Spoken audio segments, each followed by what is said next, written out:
Hi అండి, hello, welcome to Nandini's official. మన channel కనుక ఫస్ట్ టైం చూస్తుంటే తప్పకుండా సబ్స్క్రైబ్ చేసుకోండి.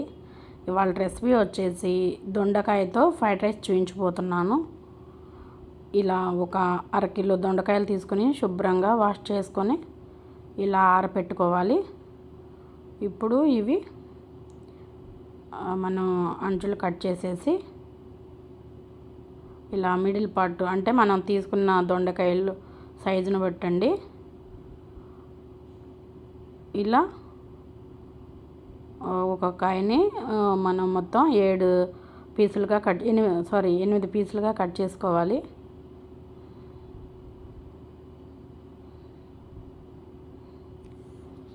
చూసారు కదా, ఈ సైజ్ అయితే సరిపోతుంది. ఇలా మొత్తం ఇలా కట్ చేసి పెట్టుకోవాలి. ఇలా అయితే సరిపోతుందండి. మీకు చేసేటానికి టైం లేదనుకుంటే ఒక పూట ముందైనా కట్ చేసి పెట్టుకోవచ్చు. ఇట్లా కట్ చేసి పెట్టుకున్న దాంట్లో ఒక కప్పున్నర అండి శనగపిండి వేసుకోవాలి. నేను అరకిలో దొండకాయలకు వచ్చేసి చెప్తున్నా అండి మెజర్మెంట్స్.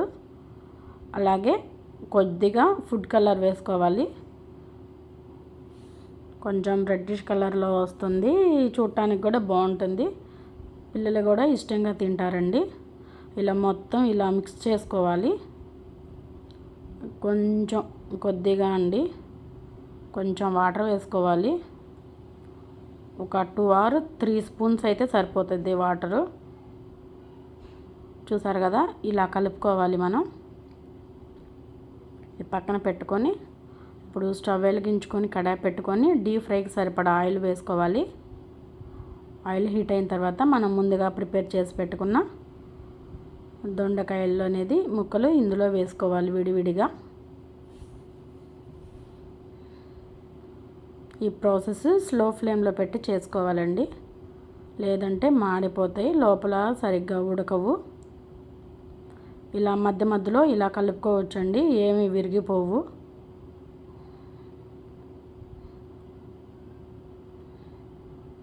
చూసారు కదా, ఇలా మంచి కలర్ వచ్చే వరకు ఫ్రై చేసుకోవాలి.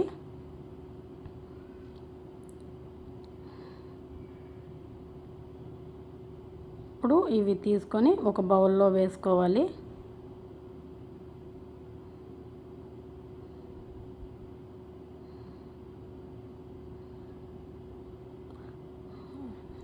సింపుల్గా అండి, ఎలాంటి అంటే స్పైసీ మసాలాలు లేకుండా పిల్లలు ఇష్టంగా తినడానికి నేను ఇలా చేసి చూపిస్తున్నాను.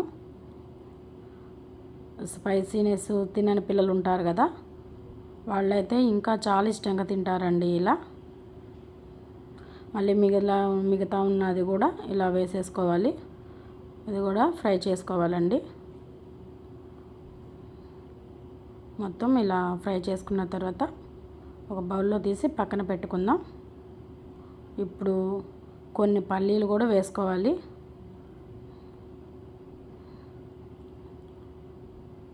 ఇవి కూడా కొంచెం ఫ్రై చేసుకోవాలండి ఆయిల్లో.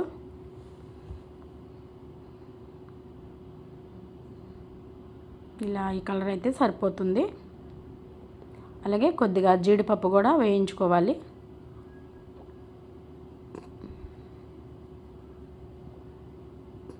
జీడిపప్పు కూడా గోల్డెన్ బ్రౌన్ కలర్ వచ్చేలా వేపుకోవాలండి.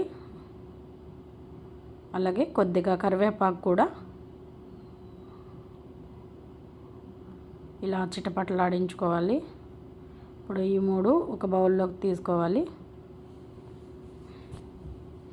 అలాగే మనం డీప్ ఫ్రై చేసుకున్న ఆయిలే తీసేసేసి ఒక 2 స్పూన్స్ అయితే ఉంచానండి. ఇందులో 1 స్పూన్ అల్లం వెల్లుల్లి పేస్ట్ వేయాలి. అలాగే రుచికి తగినంత సాల్ట్ వేసుకోవాలి. నాకు 2 స్పూన్స్ సాల్ట్ సరిపోయింది. అలాగే ఒక 2 స్పూన్స్ కారం కూడా వేసుకోవాలండి. మనం ముందుగా ఫ్రై చేసి పెట్టుకున్న ఈ దొండకాయ ముక్కలు అనేది ఇందులో వేసుకోవాలి. ఇవి మొత్తం బాగా మిక్స్ చేసుకున్న తర్వాత మనం ఫ్రై చేసి పెట్టుకున్న జీడిపప్పు అలాగే పల్లీలు కరివేపాకు కూడా ఇందులో వేసుకొని బాగా మిక్స్ చేసుకోవాలి. అడుగు నుండి బాగా మిక్స్ చేసుకోవాలండి. ఈ ప్రాసెస్ అంతా స్లో ఫ్లేమ్లోనే చేసుకోవాలి. ఇప్పుడు ఇందులో మనం తీసుకున్న క్వాంటిటీకి ఎంత సరిపోతుందో అంత రైస్ అండి. ఇట్లా వేసేసి స్లో ఫ్లేమ్లో మొత్తం ఇట్లా ఫ్రై చేసుకోవాలి. ఫైనల్గా ఇలా కొత్తిమీర చల్లుకోవాలండి.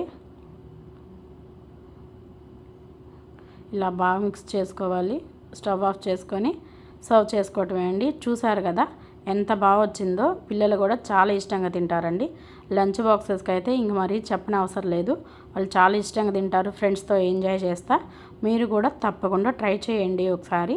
ఈ వీడియో కనుక నచ్చితే లైక్ చేయండి, షేర్ చేయండి, సబ్స్క్రైబ్ చేయండి. Thank you for watching.